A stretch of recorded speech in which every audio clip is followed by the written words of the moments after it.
Very good morning to all of you. As you all know, I am here as Special Envoy of the Prime Minister for the inauguration of President Trump and Vice President Vance. I will run through broadly what I was doing in the last 2 days and some of the discussions, share some of the substance of the discussions we've had. With regard to the inauguration ceremonies, I attended the swearing in. There was a church service before that. Evening there were socials, so it gave me an opportunity to meet a few other people there. I had an occasion to meet the Secretary of State, and since he was confirmed, we had a bilateral meeting yesterday at the Department of State.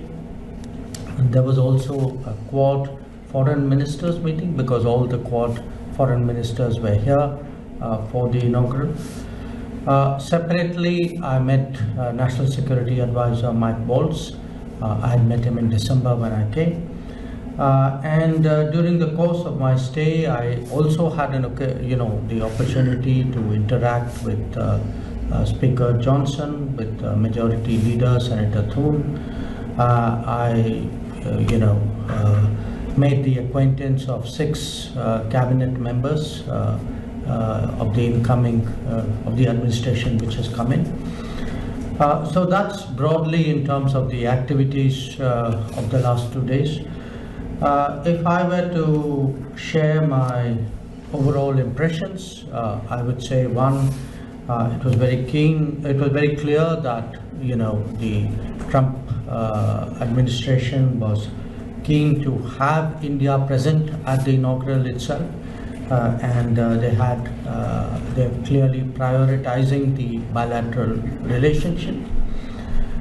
Secondly, I think in the meetings I had, it was also evident that they would like to build on the foundation of the relationship, a foundation which the first Trump administration also contributed a lot to building.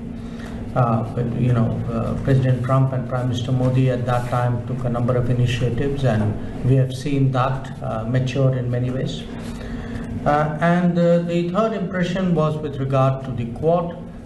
Again, a very strong sense that the current administration would reciprocate our desire as well to take the Quad further, to intensify its activities. And I remind you that Quad itself was restarted in 2017 when in the United States Donald Trump was the president. Let me say a few words about the bilateral relationship because I had both in my meeting with Secretary Rubio as well as NSA Waltz, a lot of our discussion centered on the bilateral side.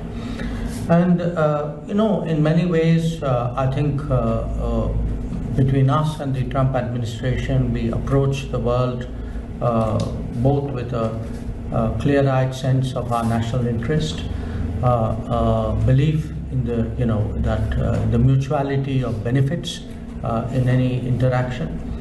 I think we have a very strong degree of trust today between India and the United States, a very high level of convergence of our interests, and a sense that while we serve our national interests, while we build our bilateral partnership, definitely on regional issues and global issues, there is a lot of good that we can do.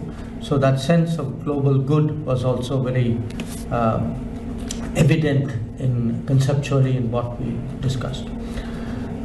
In terms of the bilateral ties, I think now you do understand this was the first day of the administration, so obviously we had a sort of essentially a broad brush conversation, didn't get too deep into details, but there was, I think, an agreement, a consensus between us that we need to be bolder, we need to be bigger, we need to be more ambitious. The interactions between us should be more intensive. Some of the specifics we discussed, we want to promote the ease of building the relationship. That how do you make business, mobility, education, technology, defense, security, how do you make it easier to do between two countries who would like to do it? But there are the burden of regulations and the complexity of processes. So I did see understanding and a recognition that we need to make this process much smoother than it has in the past, so that it actually enables us to achieve our shared objective really of this bolder, bigger, more ambitious relationship. When it came to various regulations and processes, I also flagged some concerns which are very widespread in India about delays in visas, and the relationship is not well served if it takes that many days for people to get a visa, because ultimately those visa delays do impact business, they do affect tourism, they in many ways constrain the people-to-people interactions, which is the foundation of our relationship.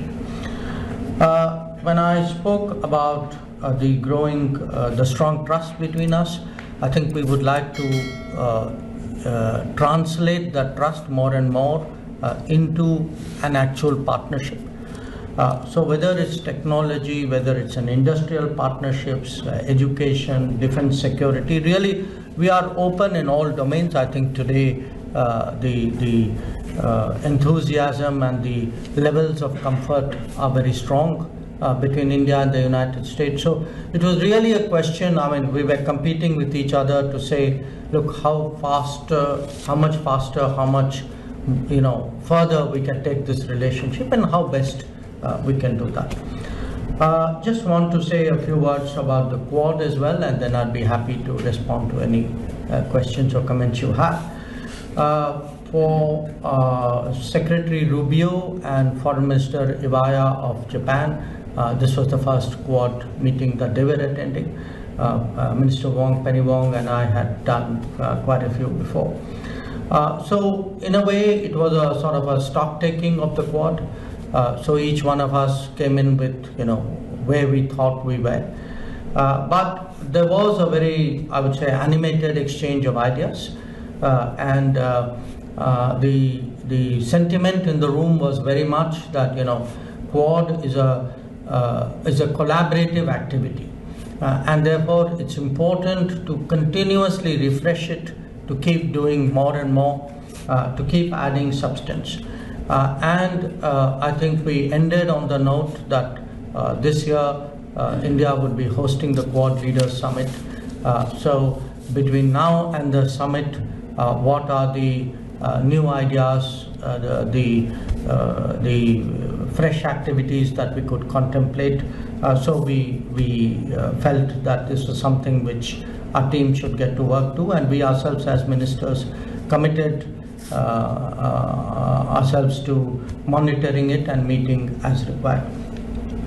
Where the Quad is concerned, I would say the fact that the Quad Foreign Ministers meeting was held on the first day of the administration at work, literally within hours of Secretary Rubio being sworn in. I think in a way the meeting itself was the message. So we all sort of noted that and proceeded accordingly. So this was broadly, what's been the activities of the last 2 days. I'm happy to respond to any questions that you may have. But overall, I again would say that it's been for me a great honor to represent the Prime Minister and the Government of India at this important occasion. And I do think that my presence here is not only statement about the relationship, but it's also been a very valuable opportunity to get off to a very early start. Thank you. Thank you, sir. We'll now take 2 to 3 sets of questions. We'll start with the first. Saurabh, Yashwant, Light. Minister, welcome to DC and very happy birthday to you. Minister, you spoke about the trust. If you could please Yeah, identify. Saurabh Shukla from Minister, you spoke about the trust in the relationship, and that was clearly visible in the manner in which the US side recorded red carpet welcome to you for this inaugural. There is a sense that President Trump, and he's spoken about it many times, about a special partnership with Prime Minister Modi. How soon do you see a summit meeting happening between President Trump and Prime Minister Modi, and what agenda is in the works for that? Okay, sure. Thank you so much for doing this. Yashwant Raj for EAM S. I had the same question as Saurabh, but I wanted to ask you if you could confirm or deny Reuters report that the 2 leaders could be meeting next month, or at least attempts are on to get them to meet next month. And 2, in the State Department readout of your meeting with Secretary Rubio, it said Secretary Rubio raised something about irregular migration. I was wondering if that was another phrase for illegal people, Indians coming in illegally through the southern border of the country. Thank you. Lalit Shah from BTI Press Trust of India. Just follow up on what Yashwant said. There's news report coming out of India that India is working with the Trump administration to deport around 18,000 undocumented Indians. Can you confirm that? What kind of who told who's only deported from the US? And secondly, did any one of those officials of the Trump administration raise the issue which were the roadblocks in the relationship, the court cases that are going on about some Indian officials and Indian businessmen? Sorry, about? The court cases that are going on about Indian officials, former Indian officials and the Indian businessmen. Oh, okay. The first question, observation, Saurabh, yes, I definitely, as someone who's been involved in the relationship for many, many decades, I would say that the levels of trust are very high, and not just because in a way the trust is a more systemic sentiment. I would also say there's a very visible chemistry between Prime Minister Modi and President Trump, and that also in a sense percolates through the system and reinforces that comfort and trust that you have referred to. So there was a very visible appetite to get this relationship moving, to do more, to raise the bar, set bigger goals. So that was the sort of feeling in the room. Now, in terms of your query about and what Yashwant also raised about possible meeting between the leadership, between the Prime Minister and the President. Look, the administration has just come in. Understandably, at the moment, everybody is focused on the inaugural ceremony. They're also finding their feet and attending to the priorities of the day. But clearly there is an interest in taking the relationship forward. Now, the exact mechanics of it, as and when we have something to tell you, we'll be happy to share with you. But I do remind you that the Prime Minister had a very early phone call with President Trump, and that I had come last month and made the initial contact with the NSA. So it should give you a direction in which today the relationship is going. At what point that direction reaches that culminating point, I think we'll have to wait and see. In terms of your second observation, one other issue, Saurabh, you asked about the agenda. Again, there are these broad subjects, let us say defense and security, or skills and education, or technology. But within that, I think there's a lot of latitude, there's a lot of unexploited space. There are new things to do, but there's also the challenge of how do we do the regular things better than we were doing. So I think there was a openness to look at a lot of this, especially, some of our concerns about process issues, delays. I think there was a very positive response, because that's also the outlook of the administration as a whole, that, how do we make governance more efficient and effective. So if you have in the two countries really two leaders who are very focused on effectiveness and the quality and the speed of governance, efficiency of governance, naturally that is something which also percolates into the relationship as well. In terms of the reference you made, Yashwant, to the irregular migration, yes, we had a discussion on a range of issues, and one of the issues which came up was actually mobility of people. Now, we have a position on mobility which is a principal position, applies to all countries. As a government, we obviously are very much supportive of legal mobility, because we do believe in a global workplace. We want Indian talent and Indian skills to have the maximum opportunity at a global level.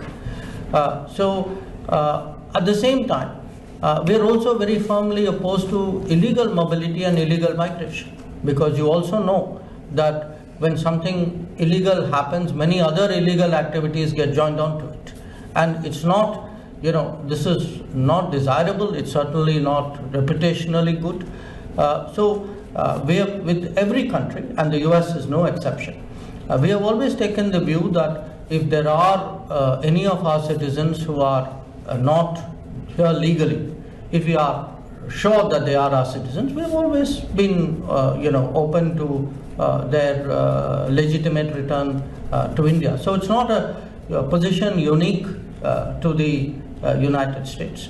I do understand right now that there is a certain debate going on and a resulting sensitivity which is there. But we have been consistent, we have been very principled about it, and that remains our position, and I conveyed that very clearly to Secretary Rubio. At the same time, I also told him that, look, while we understand all of this, and I also accept that these are autonomous processes, it is in our mutual interest to facilitate legal and mutually beneficial mobility. So as I said, if it takes 400 odd days waiting period to get a visa, I don't think the relationship is well served by this.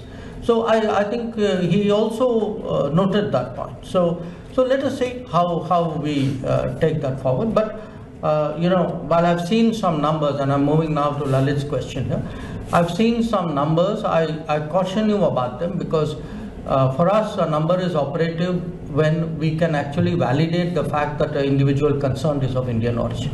So we'll have to see sort of really how that goes, because it has, as I said, the basis of their stay or not able to stay, and the fact that at our end we have to verify that they are indeed Indians, because naturally there are sensitivities involved there as well. On the court case issue, no, the subject did not come up. Seema, Mr. Jayaraman, and then Subhash. Mr. Minister? Involved there as well. On the court case issue, no, the subject did not come up. Times, I'm a columnist. How do you read the China policy? I know it's only 2 or 3 days.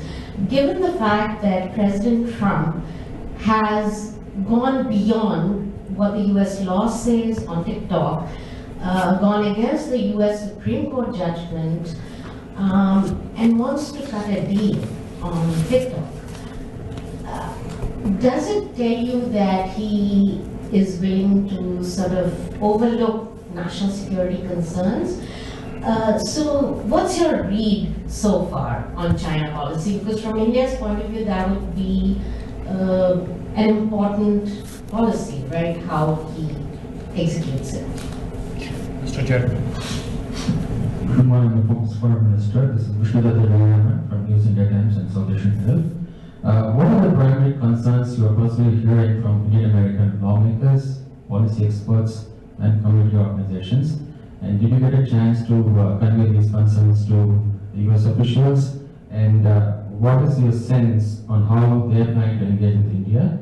And the second question is, as the Prime Minister is special envoy for the inauguration, could you share some key highlights and what aspects stood out to you the most?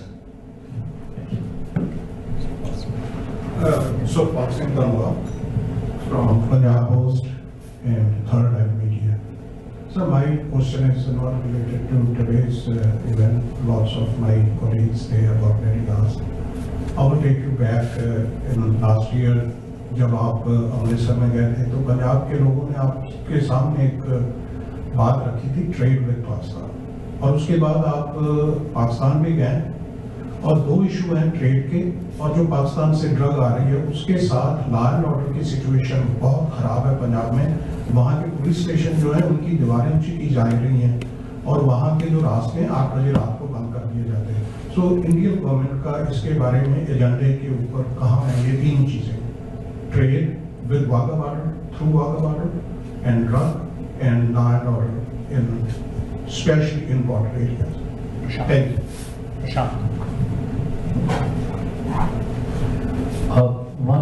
Prashant Jha, the Hindustan Times, sir. So one question which is beyond the bilateral. How do you have a view on US's sovereign decisions to withdraw from the Paris Agreement, from WHO? Do you see these criticism of multilateral organizations, including the UN? Do you see this as creating a vacuum that other players in the international system could fill in? My second question is on something that the Secretary Rubio mentioned in the statement, which was a positive-looking phrase on economic ties. Could you give me a sense of the conversation on the economy that you had with him, including trade, and whether there is a possibility of a trade agreement between the two sides, or whether you anticipate punitive measures from the administration, how that came up? Seema, let me respond to your question. I mean, look,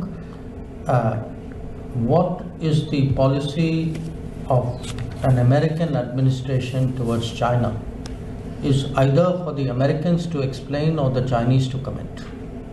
It's not for me publicly to take a position on it. I'm obviously, dealing with the world.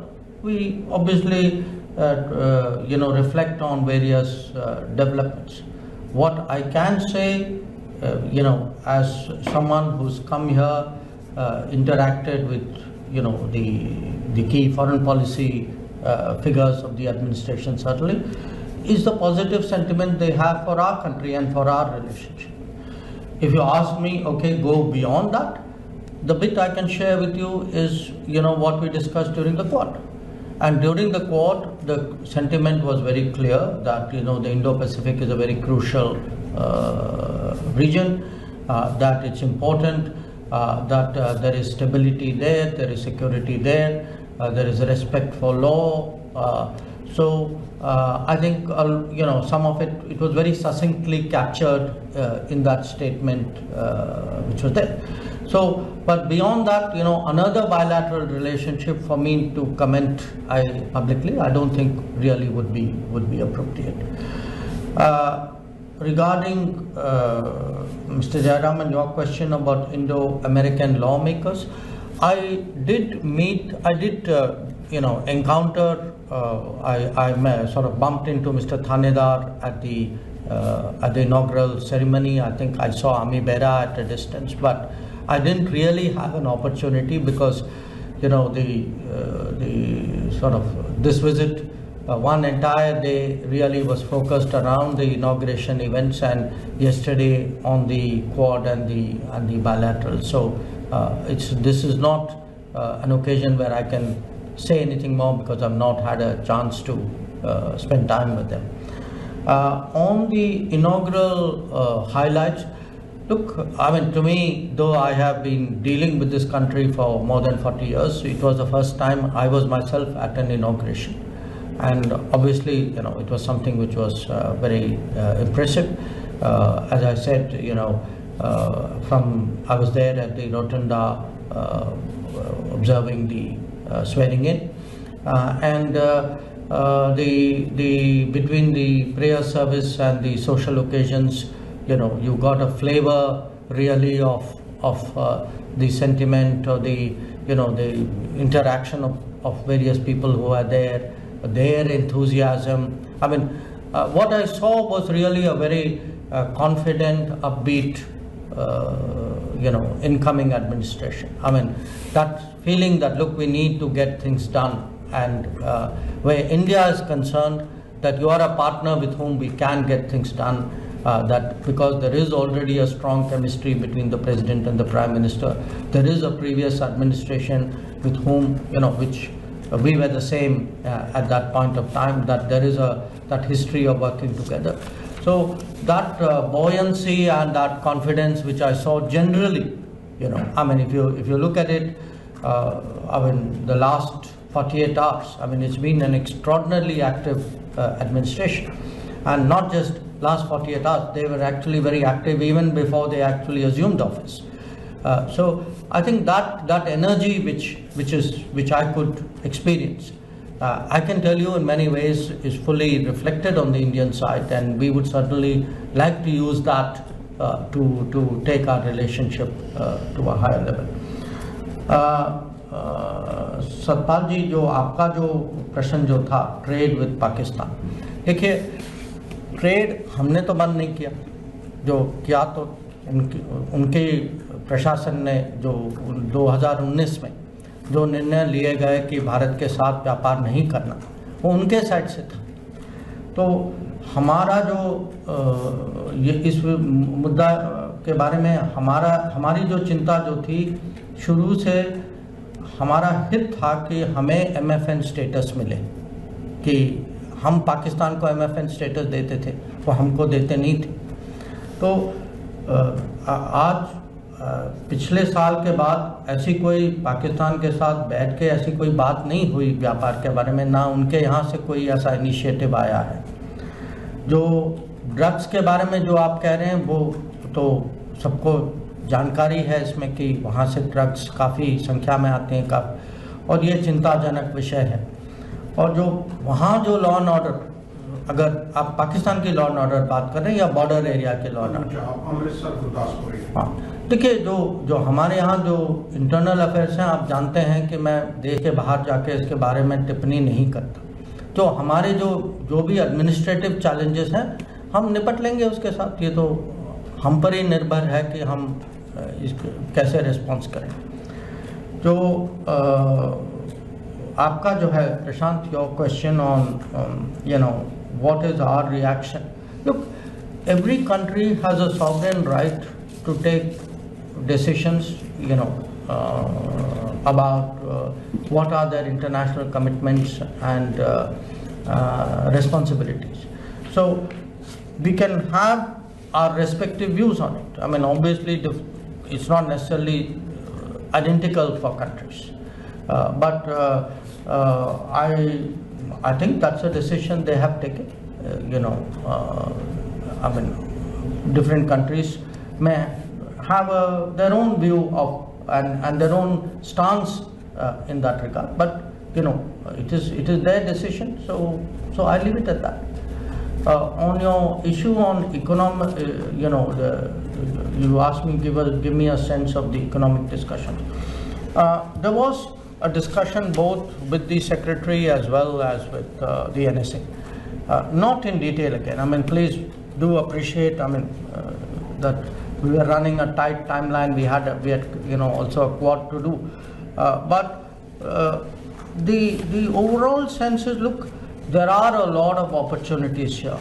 The US today, you know, in an era of more technology-centric progress, sees, I mean, the messaging I got very clearly was, look, we appreciate the value of India as a partner. There are domains we want to work on. There are systemic things we need to do to sort of optimize collaboration. Obviously, I mean, there will be the economic interests of the two countries. We will sit down and talk about it and discuss that when the moment is opportune. But on this particular occasion, we didn't get into that kind of detail, partly because of the occasion and partly because that is really, trade matters are really for the trade teams to do. On neither side, it's not my direct jurisdiction, nor was it those of the people I was meeting. So, but for me, the deeper sentiment was really the takeaway, saying, look, you have your interest, we have ours, we have to harmonize it, we have to get the best out of it. We are very confident that, I didn't get the sense of it being a zero-sum game. I saw it as much more collaborative. And a lot of, I would say, attention on ISET, on, semiconductors, on supply chains. I mean, it was much more that than, the other issues. Thank you very much.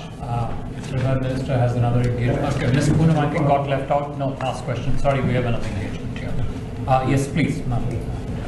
She couldn't ask. Thank you. Poonam Sharma Sakala, Permanent Global Strategy. Minister, in your discussions with National Security Advisor Waltz and Secretary Rubio, did you touch upon the treatment of minorities in Bangladesh? One. And secondly, in the past few years, there have been a lot of threats to Indian diplomats, and there was the attack on the consulate in San Francisco. Do you feel that this administration will be more cognizant of national security threats to India? The first question, yes, we had a brief discussion on Bangladesh. I don't think it's appropriate I get into more details. On the second question, I didn't on this occasion raise those issues, but I do want to say that the arson attack on our consulate in San Francisco is a very, very serious matter, and it is something which we expect accountability, and we would like to see that people who did it are held responsible. Thank you very much, sir. This brings to a close this morning's session. Thank you.